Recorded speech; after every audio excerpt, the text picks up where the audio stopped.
आजचा विषय आहे दोष हा कुणाचा. आता त्यामध्ये मी 3 गोष्टी पहिल्यांदा सांगणार आहे. एक म्हणजे कोणी विचारलं नाही तर त्या वेळपर्यंत आपण उगाचच स्वतःहून काही सांगू नये. तसंच जोपर्यंत कोणी मदत मागत नाही तोपर्यंत आपण स्वतःहून मदत करायला जाऊ नये. आणि शेवटचं सगळ्यात महत्त्वाचं म्हणजे कधी कुणालाही गृहीत धरू नये आणि माणूस समजल्याशिवाय त्याच्यावर विश्वास ठेवू नये. आता हे मला सुचायला, या तऱ्हेचे विचार सुचायला कारण 2-3 अनुभव झाले. त्यापैकी पहिला अनुभव मी सांगतो आणि तो तुम्हाला जाणवून देईल की कुणी मदत जर मागितली नाही तर करू नये, विचारलं नाही तर सांगू नये. आता पहिला जो अनुभव आहे तो आमच्याच पंचक्रोशीत राहणाऱ्या एका माझ्या समवयस्क अशा माणसासंबंधी. परिचय पहिल्यापासून, त्यामुळे ओळख चांगली. त्यांनी त्याचा एक छोटासा असा उद्योग सुरू केला. मला त्यासंबंधी कळलं आणि म्हणून त्या काळात ISO 9000 वगैरे काहीतरी सर्टिफिकेशन याचं मोठं स्तोम होतं. त्याने विचारलंही नव्हतं खरं, पण मीच शहाणपणा असल्यासारखा सांगायला गेलो, अरे तुझं कंपनी आता बरी चालली आहे, पण अजून तुला जर बिझनेस वाढवायचा असला तर 9001 सर्टिफिकेट तुला जर मिळालं तर आणखीन फायदा होईल. तो म्हणाला ठीक आहे बघ. मला काही बाकी काही त्यांनी जास्त दाखवलं नाही. आता तिथेच मला खरं थांबायला हवं होतं. तर माझ्याबरोबर वेगवेगळ्या उद्योगांमध्ये, कॉन्फरन्सेसमध्ये गाठभेट पडणारा एक माझा मित्र होता. तो ISO 9000चं सर्टिफिकेशन संबंधी अशा इतर बऱ्याचशा कन्सल्टन्सी तो करत असे. तर मला वाटलं हा आपला मित्रच आहे, इकडे हा आपला परिचित आहे, यांची गाठभेट घालून देऊ. मग मी याला सांगितलं, अरे माझा एक ओळखीचा आहे, तो तुला गाईड करेल.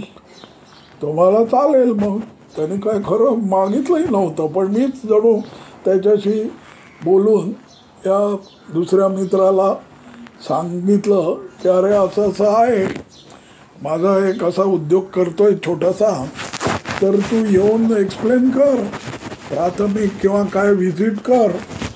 आता खरं म्हणजे माझा चांगला ओळखीचा, पण तो म्हणाला की कुठेही मी काही चार्ज केल्याशिवाय व्हिजिट करत नाही, अमुक अमुक माझा चार्ज.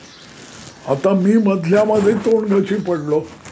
इकडे ह्या माणसाशी मी काही बोललोही नव्हतो की अरे नुसतं ओळख करून द्यायला, माहिती द्यायला एवढा चार्ज द्यायला लागेल. त्यामुळे झालं काय, दोन्ही बाजूनी माझं आणि त्यांचे संबंध खराब झाले.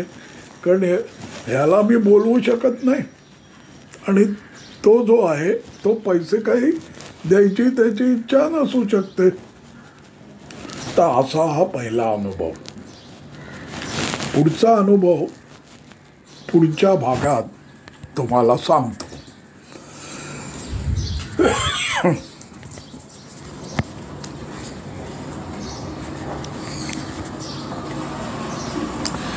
पुढचा जो अनुभव आहे तो अशाच तऱ्हेचा. विचारलं नाही तरी आपण कुठेतरी सांगायला गेलो, मागितलं नाही तरी मदत करायला गेलो आणि तोंडघशी पडलो. ती गोष्ट अशीच गमतीची. मी जिथे काम करत होतो, नुकताच ग्रॅज्युएशन झाल्यावर कामाला लागलो, तिथे एक मित्र झाला. त्याची माझी चांगली ओळख झाली. त्याला काहीतरी कौटुंबिक अडचणी होत्या, त्याला काहीतरी अडचणी होत्या. अशा पार्श्वभूमीवर आमच्याच पंचक्रोशीत सोसायटीत राहणारा एक तरुण ज्योतिष अभ्यास केलेला आहे. त्यावेळेला मला काही कळत नव्हतं ज्योतिष. तर तो हात बघतो आणि अचूक काहीतरी सांगतो, अशी निदान हवा तरी आमच्या इथे पसरलेली होती. तर ते मला माहिती होतं. तर मी याला सांगितलं, अरे तुला भविष्य जाणून घ्यायचं आहे का? तर तो नॅचरली उत्सुक होता. तर मला चालेल, मी येतो. म्हटलं अरे माझा मित्रच आहे, इकडे आमच्या जवळच राहतो, त्याला तू हात दाखव. तो म्हणाला चालेल. म्हणजे पहिल्यासारखंच झालं इथे. मी याला विचारायला गेलो तर तो म्हणाला मी हातात घेईन, पण त्याच्यापूर्वी मला अमुक अमुक त्यावेळेला काही 25 रुपये वगैरे असं मागितले.